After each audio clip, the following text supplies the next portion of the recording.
तमाम सवाल मैं आपके सामने सबसे पहले रखना चाहता हूं, क्योंकि एक 17 साल के बाद एक बहुत बड़ा फैसला इस मामले को लेकर हुआ है। 6 लोग मारे गए थे, 100 लोग इसमें जख्मी हुए थे, और जिनके लोग जख्मी हुए हैं, मारे गए, उनके परिवार वाले आज कह रहे हैं कि हमें इंसाफ नहीं मिला है। 3 सवाल हमारे साथ में। पहला सवाल, मालेगांव और मुंबई ट्रेन धमाका केस में जांच एजेंसियां क्यों नाकाम रही? क्यों जांच एजेंसियां यह साबित करने में नाकाम रही कि जिनको पकड़ा है उनके खिलाफ हमारे पास पुख्ता सबूत है?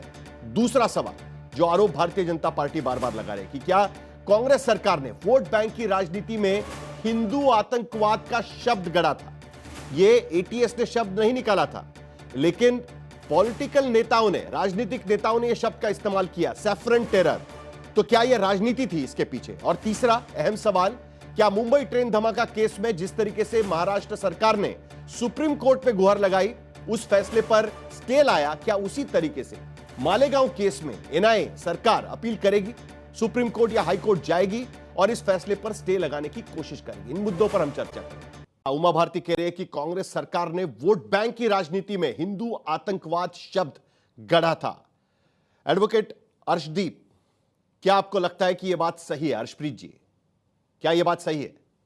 क्योंकि बार बार अब कांग्रेस पर यह आरोप लग रहा है, खास करके जब से यह फैसला आया है कि आपने यह शब्द गढ़ा, और अब आज अदालत ने कहा कि देखिए कोई एविडेंस ही नहीं है, क्रेडिबल एविडेंस नहीं है।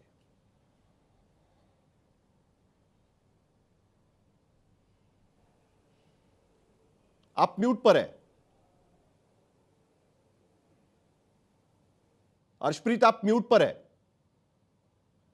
जी, मुझे सुन पा रहे हैं आप? हाँ जी, मैं आपको अभी सुन पा रहा हूं, बोलिए। जी, देखिए, नंबर 1 ये है, ये जिस टर्म का आप जिक्र कर रहे हैं, ये कॉइन की गई थी, घड़ी गई थी। जो श्री सिंह जी हैं, जो भारतीय जनता पार्टी को जिन्होंने ज्वाइन किया था और उसके बाद मंत्री भी बनाए गए थे, उन्होंने इस शब्द को सैफरन टेररिज्म का इजाज किया था, नंबर 1।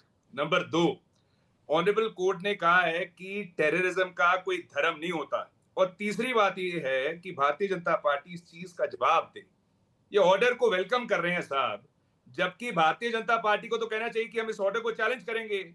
ये प्रोसिक्यूशन में है और उसके बावजूद ऑर्डर को वेलकम कर रहे हैं। यहां से क्या पता लग रहा है भारतीय जनता पार्टी की क्या धारणा है, क्या नजरिया है? इस चीज का जवाब दे भारतीय जनता पार्टी। स्पेसिफिक सवाल है, 2015 में स्पेशल प्रोसिक्यूटर जो थे, पब्लिक प्रोसिक्यूटर रोहिणी सालियान जी, उन्होंने 2015 में ऑन रिकॉर्ड ये बात कही कि एनआईए ने, नेशनल इन्वेस्टिगेशन एजेंसी ने उनको धीरे हो जाने को कहा, उनको कहा कि आप सॉफ्ट हो जाइए मुलजिमों को लेकर के, और उसके बाद 2017 में उनको हटा दिया गया। मेरा भारतीय जनता पार्टी को सवाल है, क्या इसके बारे में भारतीय जनता पार्टी कुछ कहेगी? मोदी साहब कुछ कहेंगे? अमित शाह साहब कुछ कहेंगे? या कंसर्न मतलब आपका कहना है कि ये हिंदू टेरर का शब्द जो है, सैफरन टेरर का शब्द कांग्रेस ने नहीं शुरू किया था? देखिए, श्री सिंह जी, क्योंकि इस केस के बाद ही कांग्रेस के नेताओं ने यह शब्द का इस्तेमाल करना शुरू किया था, और आप कोर्ट कहती है कि भाई धर्म ही नहीं होता किसी आतंक का। उमा भारती कह रही कि आतंकवादी धर्मी होते हैं। देखिए, 2 चीजें मैंने आपको ऑलरेडी बता दिया कि श्री सिंह जी जो भारतीय जनता पार्टी के लीडर थे, मंत्री बने थे, उन्होंने इस टर्म को कॉइन किया, इजाज किया। दूसरी बात, मैं क्लियर शब्दों में एक चीज कहना चाहता हूं कि जो लोग इस ब्लास्ट में मारे गए, जो परिवार उजड़े, जो लोगों ने सफर किया, भारतीय जनता पार्टी इस ऑर्डर को वेलकम करके उनके साथ नाइंसाफी कर रही है, उनके साथ धक्का कर रही है, और भारतीय जनता पार्टी उनको कोई जवाब नहीं देगी। क्या भारतीय जनता पार्टी की नैतिक जिम्मेवारी नहीं थी कि इंश्योर करते कि जस्टिस भंडारी, एक सवाल कांग्रेस कह रही है कि एनआईए के पास ये केस ट्रांसफर होने के बाद 2010 में, और उसके बाद खास करके 2014 के बाद इस केस को कमजोर किया गया। जिस तरीके से इस केस को चलाया गया, उसके वजह से इस केस का यह हश्र हुआ है। वरना उनका यह कहना है कि यह केस तो काफी मजबूत केस था, लेकिन एनआईए के पास जाने के बाद, रोहिणी सालियन का उदाहरण दे रहे हैं, जो पहली पब्लिक प्रोसिक्यूटर थी इस पूरे मामले की। आप तो जानते हैं प्रदीप भंडारी, रोहिणी सालियन को। साहिल जी, मैं इनको सुन रहा था, मैं उम्मीद करूंगा कि जब मैं बोलूंगा ये बीच में ना बोले। Sadhvi Pragya Thakur, Hindu not a terrorist. Retired major Ramesh Upadhyay, Hindu not a terrorist. Lieutenant colonel Purohit, Hindu not a terrorist. Ajay Rahilkar, Hindu not a terrorist. Sudhakar Chaturvedi, Hindu not a terrorist. Swami Amritanand, Hindu not a terrorist. Sameer Kulkarni, Hindu not a terrorist. आज कोर्ट ने यह साबित कर दिया है कि जो सुशील कुमार शिंदे ने खुद माना अभी अपने रीसेंट इंटरव्यूज में कि कांग्रेस पार्टी ने यह जड़ा था कि हिंदू आतंकवादी होता है, वो एक बोगस थ्योरी है और यह सुनियोजित तरीके से कांग्रेस पार्टी ने हिंदू आतंकवाद शब्द का प्रयोग किया था। सितंबर के अंदर इन सभी को फेक चार्जेस के अंदर अरेस्ट करा था। उसके बाद मुंबई टेरर अटैक होता है 2 महीने के अंदर। उसके बाद कसाब को एक हिंदू आतंकवादी करके आरएसएस की साजिश कहा जाता है मुंबई टेरर को। क्या ये सिर्फ और सिर्फ कोइंसिडेंस है? सिमी जैसा आतंकवादी संगठन को दिग्विजय सिंह क्लीन चिट देते हैं, क्या ये सिर्फ कोइंसिडेंस है? सिमी के वकील सलमान खुर्शीद होते हैं, क्या ये सिर्फ कोइंसिडेंस है? राहुल गांधी कहते हैं कि भाई हिंदुत्व टेररिस्ट है, रॉबर्ट वाड्रा कहते हैं हिंदुत्व टेररिस्ट है, क्या ये सिर्फ कोइंसिडेंस है? 2007 का समझौता ब्लास्ट केस के अंदर पहले 2 पाकिस्तानी आतंकवादियों को एजेंसी पकड़ती है, उसके बाद कांग्रेस पार्टी की सरकार के कहने पे उनको छोड़ दिया जाता है। ये वापस से कोर्ट में जाते हैं और कहते हैं हिंदू आतंकवाद जैसे शब्द होता है। कोर्ट ने कहता है कि ऐसा कुछ नहीं है, हिंदू आतंकवादी नहीं होता और कांग्रेस पार्टी का केस जो होता है वो फुस हो जाता है। ये सिर्फ उसी तक सीमित नहीं है। हैदराबाद मक्का मस्जिद केस के अंदर 100 लोगों को ये पकड़ते हैं जो इनका वोट बैंक के कारण ये छोड़ देते हैं क्योंकि इनको वोट बैंक चाहिए रहता है। बटला हाउस के अंदर सलमान खुर्शीद कहते हैं कि सोनिया गांधी के आंसू जो है वो टपकते आतंकवादियों के लिए। क्या ये सब कुछ सब कोइंसिडेंस है? कुछ नहीं कांग्रेस पार्टी प्रूव कर पाई। 8 से लेकर 14 के बीच में कांग्रेस पार्टी के पास में सरकार थी। साध्वी प्रज्ञा भारती को टॉर्चर करा गया, पीटा गया, रात को सोने नहीं दिया, कपड़े उठा के पीटा गया, कुछ नहीं किया गया, खाना नहीं दिया। इनफैक्ट एक सर्विंग आर्मी के कर्नल पुरोहित को, एक सर्विंग आर्मी के कर्नल को फ्रेम किया गया जिसको 2017 में सुप्रीम कोर्ट ने बेल दे दी। इतनी साजिश रचने के बाद आज कांग्रेस पार्टी देश के सामने बेनकाब हो चुकी है और आज कांग्रेस को देश के हिंदुओं से माफी मांगनी चाहिए क्योंकि यही लोग सनातन को डेंगू मलेरिया एड्स कहते हैं, यही लोग प्रभु श्री राम का मंदिर नहीं बनने देते और यही लोग एक केस के अंदर खुद वकील होते हैं, खुद प्रोसिक्यूशन होते हैं हिंदुओं को आतंकवादी करने के लिए। प्रणब मुखर्जी ने अपनी किताब के अंदर भी लिखा हुआ है, कई ऐसे इंस्टेंसेस रहे हैं जिसके अंदर वो डिसएग्री कर रहे थे सरकार से, पर सोनिया गांधी जी के कहने पर वो केस आगे बढ़ते थे। तो साहिल जी, अगर कांग्रेस को लगता है कि चैलेंज करना चाहिए तो जाइए कपिल सिब्बल और सलमान खुर्शीद को लेके, जैसे अयोध्या में प्रभु श्री राम के मंदिर को चैलेंज करते थे। पर आज कोर्ट के केस ने साबित कर दिया कि जो लोग आरएसएस को आतंकवादी संगठन कह रहे थे, जो इस देश के हिंदू समाज को आतंकी करना चाहते थे, जो आईएसआईएस जैसे आतंकी संगठन से हिंदुत्व को जोड़ते थे अपनी किताब द सैफरन स्काई के अंदर, इसका मतलब क्या हम ये पकड़ कर चले? अर्शप्रीत, आपको इसका जवाब देना है, लेकिन क्या इसका मतलब हम ये पकड़ के चले कि इस केस को अब हायर कोर्ट में चैलेंज नहीं किया जाएगा? क्योंकि एनआईए का स्टेटमेंट तो अब तक सिर्फ इतना आया हुआ है कि वो जजमेंट देखेंगे, उसके बाद इसका फैसला करेंगे। और अर्शप्रीत के पास जाने के पहले एक बार फिर प्रदीप भंडारी, 2 एक्यूज जिनका नाम आप भूल गए हैं, और आज अदालत ने उनके बारे में साफ शब्दों में कहा है कि एनआईए को उनको ढूंढ निकालना है और उसके बाद उनके खिलाफ भी चार्जशीट फाइल करनी है। एक है रामजी कलसंगरा और दूसरे हैं संदीप डांगे। एनआईए के पास केस जाने के बाद भी पिछले 15 साल में एनआईए अब तक उनको ढूंढ नहीं पाई है और उनको अभी तक क्लीन चिट एनआईए की तरफ से नहीं दी गई है। तो कुल मिलाकर अभी भी आरोपी इसमें फरार है, ये चार्जशीट में साफ शब्दों में लिखा गया है। आप प्रदीप भंडारी, आपके पास भी चार्जशीट होगी, जल्दी से मुझे इस बात का जवाब चाहिए कि क्या हम ये मान के चले कि सरकार ने फैसला कर लिया है कि जो भी निचली अदालत का फैसला है वो सही है और इसको चैलेंज नहीं किया जाएगा? ये सरकार ने मन बना लिया है अभी।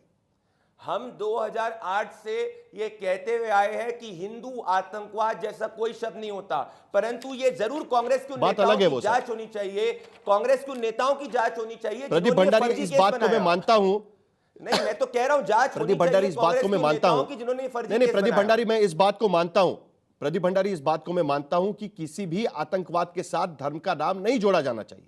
और इस पैनल पर बैठे सभी लोगों से यह गुजारिश है कि किसी भी आतंकी का नाम धर्म के साथ नहीं जोड़ा जाना चाहिए। यह बात तो बिल्कुल सही है, आतंकवादी आतंकवादी होता है, लेकिन एविडेंस एविडेंस होता है। एनआईए को लेकर भी जो सवाल पूछे जा रहे हैं कि आखिरकार उन्होंने कई सारी चीजें क्यों नहीं रखी। रोहिणी सालियन का नाम अर्शप्रीत यहां पर ले रहे थे, तो मैं आपसे यही पूछने की कोशिश कर रहा हूं, क्या सरकार ने मन बना लिया है कि इस केस में हम हायर कोर्ट में नहीं जाएंगे? जिस तरीके से मुंबई के 7/11 के ट्रेन धमाके के मामले में जैसे ही हाईकोर्ट का फैसला आया, सभी आरोपियों को बरी कर दिया गया, उस केस में भी अदालत की तरफ से यही बताया गया कि यह सारे आरोपियों के खिलाफ कोई भी पुख्ता सबूत नहीं है। तुरंत एक दिन में सुप्रीम कोर्ट जाकर हाईकोर्ट के जजमेंट पर स्टे लाने का काम सरकार की तरफ से किया गया। तो मेरा आपसे यही सवाल है कि क्या हम यह मानकर चले कि सरकार कह रही है कि जो फैसला ट्रायल कोर्ट ने दिया हुआ है वो सही है और इसके आगे हम नहीं जाएंगे, यह हम कहकर चले? प्रदीप भंडारी, हम इस फैसले से पूर्ण रूप से संतुष्ट हैं। हम जब विपक्ष के अंदर थे तब भी हम कहते थे कि यह पूरा केस फर्जी है। एनआईए एक प्रोफेशनल ऑर्गेनाइजेशन है जो अपनी इन्वेस्टिगेशन कोर्ट के अधीन रूप से कर रही है। 10,800 सबूत, 323 गवाह और 5 जज के बाद में 17 साल बाद सातों को निर्दोष कहा गया है। जो मुंबई की आप बात कर रहे हैं, वहां सरकार की तरफ से बीजेपी के प्रवक्ता साफ कर रहे हैं कि इस केस में किसी भी तरीके से हायर अदालत में चैलेंज नहीं किया जाएगा। और उस पर मुझे वारिस पठान, नितिन सातपुते यहां पर बैठे हुए, वो कह रहे हैं कि वो इसको लेकर पीआईएल फाइल करने वाले हैं। जल्दी से अर्शप्रीत आपका जवाब। देखिए, मैं 2-3 चीजें यहाँ पे बता दूं। पहले तो भंडारी साहब को विनती है, आपको 2-3 अहम सवाल किए थे, किसी का जवाब आपने दिया नहीं, लेकिन अब सवाल का जवाब जरूर दे दीजिएगा। 7 विटनेस के बयान रिकॉर्ड हुए थे मैजिस्ट्रेट साहब के सामने। वो जो रिकॉर्ड था वो गायब हो गया। वो रिकॉर्ड कहाँ चला गया साहब? आप प्रोसिक्यूशन है आपकी, मैंने आपको इंटरप्ट नहीं किया। भंडारी साहब आपको इंटरप्ट नहीं किया, काइंडली। भंडारी साहब आपको इंटरप्ट नहीं किया, भंडारी साहब आपको इंटरप्ट नहीं किया, काइंडली मैंने आपको इंटरप्ट नहीं किया। नंबर एक तो अगर आज वो बाइज्जत बरी हुए हैं तो सर्टिफिकेट ऑफ फेलियर जाता है भारतीय जनता पार्टी को, क्योंकि आपकी एज स्टेट एज प्रोसिक्यूशन जिम्मेवारी थी टू इंश्योर कि उनको सजा मिलती। और बम ब्लास्ट तो हुआ है, लोग तो मरे हैं, अगर ये नहीं है तो कौन है? और अगर वो कोई और लोग है तो वो कहाँ है? अभी तक पकड़े क्यों नहीं गए? दोनों एस्पेक्ट्स में, दोनों सूरतों में आपका फेलियर नजर आता है, आपका ब्लंडर नजर आता है। और उसके बाद कॉन्ट्राडिक्टरी स्टैंड देखिए, वेलकम कर रहे हैं ऑर्डर को, ये नहीं कह रहे कि हम उसको चैलेंज करेंगे। स्टेट, आप स्टेट हैं, आप प्रोसिक्यूशन हैं, आपकी जिम्मेवारी है कि आप इसको चैलेंज करें बतौर स्टेट, बतौर प्रोसिक्यूशन। आपका काम ऑर्डर दिलवाना नहीं है, ऑर्डर को लेकिन अर्शप्रीत मैं जवाब दूंगा 10 सेकंड। एक मिनट प्रदीप भंडारी आता हूं। अर्शप्रीत एक सेकंड सुन लीजिए प्लीज। नहीं अर्शप्रीत, सवाल यहाँ पर यह भी उठता है। नहीं एक सेकंड, सवाल यहाँ पर यह भी उठता है। प्रोसिक्यूशन का काम बरी कराना नहीं, सजा दिलवाना होता है। और दूसरी चीज आप ठीक है, एक minute, lack of evidence, court ने कहा lack of evidence, lack of evidence क्यों हुआ? अच्छे से इन्वेस्टिगेशन क्यों नहीं हुई? एक मिनट, कांग्रेसियों ने, मैंने इनको इंटरप्ट नहीं किया, प्लीज इनको चुप करवा लीजिए। नहीं प्रदीप भंडारी बीच में नहीं, जरा मुझे एक सवाल पूछने दो उनको, जरा मुझे एक सवाल उनको पूछने दो। अर्शप्रीत सुनिए, मेरा एक सवाल बाकी है, क्योंकि देखिए ये दोनों धमाके महाराष्ट्र में हुए हैं और दोनों धमाके 2 साल के भीतर हुए हैं। 2006 में ट्रेन धमाका होता है, आपकी सरकार होती है, गलत इन्वेस्टिगेशन होता है, इसीलिए तो हाईकोर्ट ने कहा ना कि कोई सबूत नहीं है आपके खिलाफ।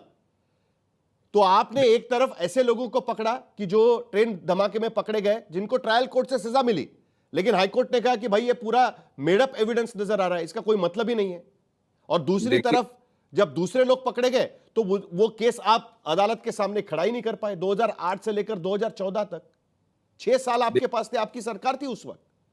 साहिल जी देखिए, मैं 2-3 चीज स्पष्ट कर दूं। पहली बात तो भारतीय जनता पार्टी को शायद ये नहीं पता कि प्रोसिक्यूशन का काम सजा दिलवाने का होता है, बरी करवाने का नहीं होता। दूसरी बात, और ये जो इमोशंस बाहर आ रहे हैं ना, ये जो प्यार बाहर आ रहा है, being prosecution, being the state, यहाँ से बड़ा कुछ सामने आ रहा है। और तीसरी बात, एक मिनट सुन लीजिए, तीसरी बात, आप वकील हैं, आपको भी याद होना चाहिए कि 2006 में मालेगांव में जो ब्लास्ट हुए थे, उसमें जो लोग पकड़े गए थे, उनके खिलाफ हमारे पास सबूत नहीं है, इनको छोड़ दो। ये कांग्रेस सरकार के समय ही आपने बताया था अदालत को, वो गलत अरेस्ट हुए हैं, इनके खिलाफ सबूत नहीं है, इनको छोड़ दो, वो बरी हो गए सारे लोग।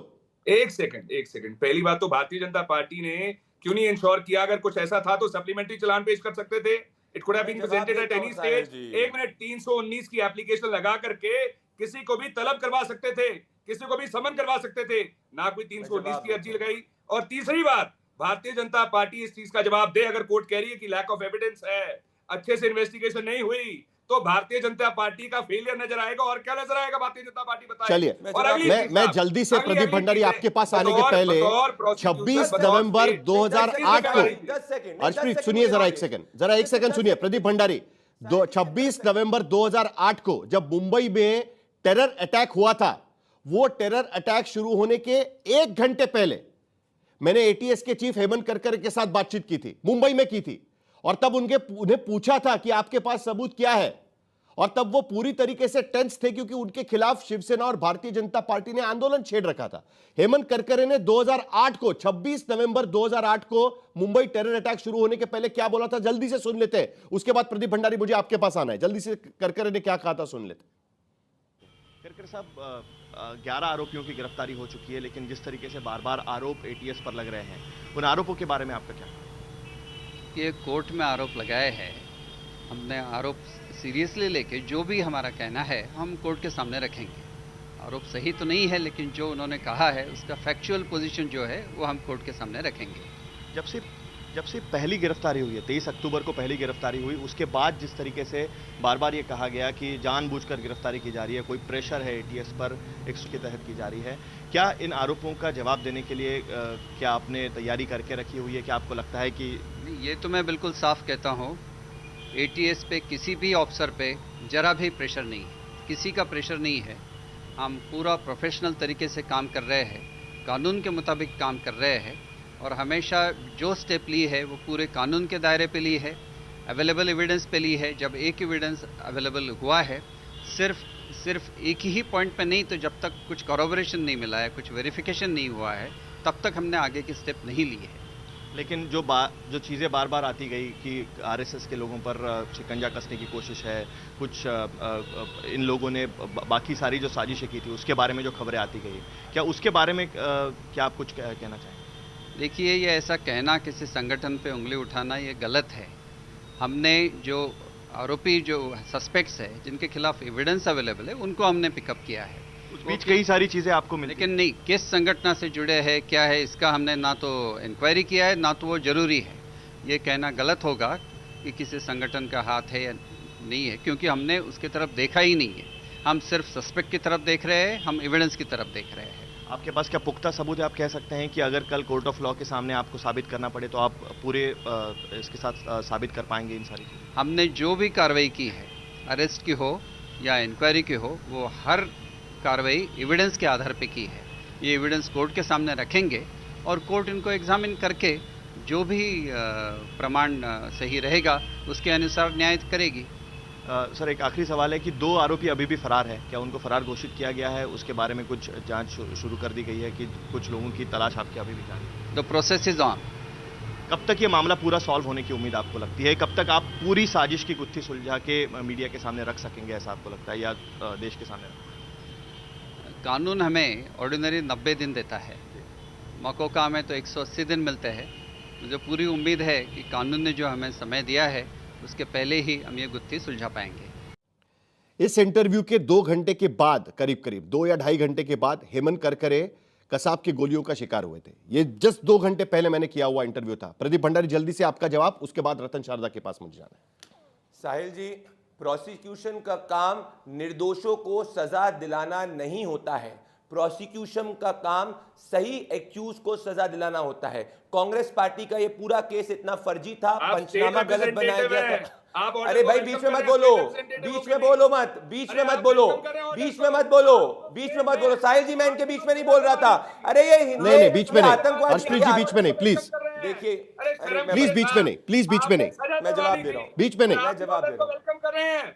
हर्षप्रीत जी प्लीज बीच में नहीं, जवाब दे रहा हूं। प्लीज बीच में नहीं, समय खत्म हो जाएगा वरना। प्लीज प्रदीप भंडारी, जल्दी से। आप उनको बोले, इनको बोले, बीच में नहीं बोले। नहीं हर्षप्रीत जी, प्लीज बीच में नहीं। मैंने आपको समय दिया था, आपको पूरा समय दिया था। प्रदीप भंडारी, आपकी बात खत्म करिए, आप बाकी के लोग भी इंतजार करें। मैं अचंभित नहीं हूं कि कांग्रेस पार्टी यहां पे वापस से हिंदू आतंकवाद केस को आगे ले जाना चाहती, जो एक फर्जी केस था, क्योंकि 17 दिसंबर 2010 को राहुल गांधी ने कहा था कि इस देश को में आतंकवादियों से ज्यादा खतरा हिंदुओं से है, और 2010 में चिदम्बरम ने कहा था सैफरन टेरर। अर्शदीप ने और कांग्रेस के प्रवक्ता ने आज स्पष्ट कर दिया कि तब से लेकर अभी तक कांग्रेस में कुछ नहीं बदला। ये लोग हिंदुओं को आतंकवादी कहते हैं।